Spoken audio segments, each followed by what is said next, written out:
C'est un plaisir pour moi de me retrouver ici devant vous pour partager mon expérience. Nous avons tous besoin de prendre des uns et des autres, faire la promotion de l'échelle des résultats, pour participer à bâtir un monde d'acteurs de changement positif. C'est une longue histoire. Je vais vous partager mes petites histoires. Je suis reconnaissant que le Seigneur m'a ouvert l'esprit, alors ce qui m'a permis de comprendre que j'avais un rôle à jouer pour l'atteinte de mes résultats, que je suis l'acteur principal de mon succès. Je me souviens lorsque j'étais en 7e année, la première année de l'école secondaire de l'ancien système, et j'étais incapable de formuler une phrase en français. J'étais au collège, je n'étais pas médiocre, disons que c'était normal dans mon environnement. Et pourtant, j'avais un rêve, disons un désir ardent de devenir journaliste. Avec ce rêve-là, je suivais souvent les radios et surtout les émissions et les journaux en français. Alors c'est un jour que j'écoutais la RTNB, la radio-télévision nationale du Burundi. Je suivais l'émission Radio Vacances à la 2e chaîne dans laquelle les enfants, les petits-enfants, ils s'exprimaient hyper bien en français. J'avais honte de moi-même. J'avais un retard et c'était très peu probable pour moi d'avoir un tel niveau. Et pourtant j'avais toujours ce rêve de devenir journaliste. Mais avec cette base-là, c'était impensable.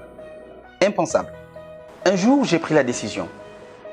J'ai pris la décision de faire mon tout possible pour y parvenir. Donc, j'ai osé croire que c'était possible. Avec cette conviction-là, j'ai pris la décision de chercher les livres de lecture. À la sortie de l'école, chaque jour, je m'isolais dans ma chambre et je commençais à faire la lecture à haute voix pour entendre ma tonalité, mon expression, en comparaison avec les journalistes que j'écoutais à la radio.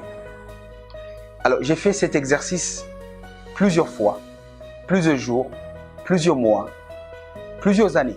Et c'est ainsi que vous avez connu un certain Excel Anime à la radio Sanganiro. Ici, vous comprenez le pouvoir de la répétition. Osez croire en son rêve, quel que soit l'environnement, les circonstances, les critiques. C'est ça le point de départ. Et puis vient la répétition, l'action. L'action répétée plusieurs fois. J'ai commencé ces séances d'exercice en 1994. J'ai été en contact avec la radio Sanganiro en 2004. 10 ans plus tard. Vous me direz que c'est une coïncidence. Vous savez, j'aurais pu être en contact avec la radio Sanganiro et ne pas être préparé à m'exprimer ou à devenir journaliste. Vous comprenez que ce qu'on appelle le miracle, c'est une coïncidence qui rencontre une préparation. Ce n'était qu'un début. J'ai vu mon rêve de devenir journaliste se réaliser. C'était waouh, waouh. Mais j'apprendrai plus tard ceci, il faut toujours travailler et surtout surprendre. J'ai appris qu'il faut être un apport, pas un ajout. Lorsque j'ai eu le travail à la radio Sanganiro, comme je le disais tantôt, mon rêve de devenir journaliste était réalisé. Et j'ai réalisé que j'avais un penchant pour la musique. Normal. Parce que je suis moi-même artiste, auteur, compositeur, chanteur. Ainsi, je me suis donné la mission de faire mon tout possible pour faire la promotion de l'autonomisation des artistes. C'est ainsi que j'ai commencé la toute première émission dédiée à l'artiste burundais, à la chanson burundaise, Burundi Bararirimba. Ça, c'est ma première réalisation. C'est comme si c'était hier.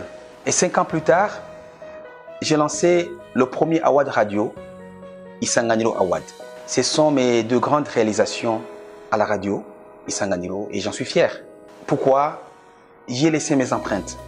Je n'ai pas été ajout, mais j'ai apporté quelque chose de nouveau.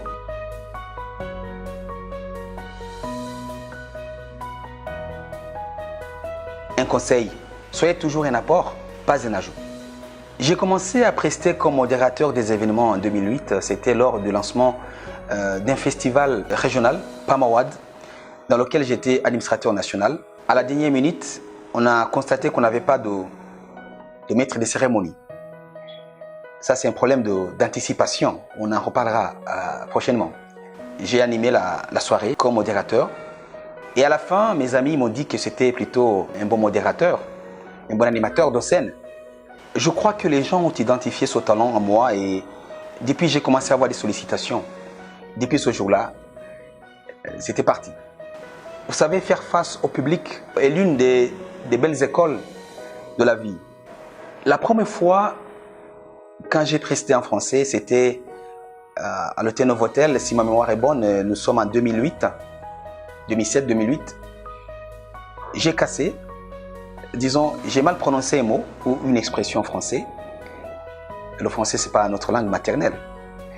Et il y avait juste devant la scène un groupe de jeunes filles qui se sont moquées de moi. Ça aurait pu être une raison de me décourager, de laisser tomber. Ma foi, non. Je savais que je suivais mon rêve et qu'il ne sera jamais facile. Ça m'a plutôt donné le courage de faire plus d'efforts, de travailler plus et de me faire former, de déguiser mes facultés. Voilà. Après la radio Isanganiro en 2012, j'ai intégré le leader des télécoms au Burundi, Ucom Burundi, en tant que responsable marketing opérationnel. Et après, j'ai été à Iconet, qui a racheté Ucom, et j'occupais le poste de chargé des relations publiques avant de partir pour la banque, la Finbank, comme directeur marketing, vente et détail de la Finbank. Parallèlement, je gère toujours le projet, un des projets de notre association Ménia Média, le projet radio, la radiofréquence Ménia. J'ai appris une chose dans la vie, les gagnants cherchent toujours les moyens, les perdants des excuses.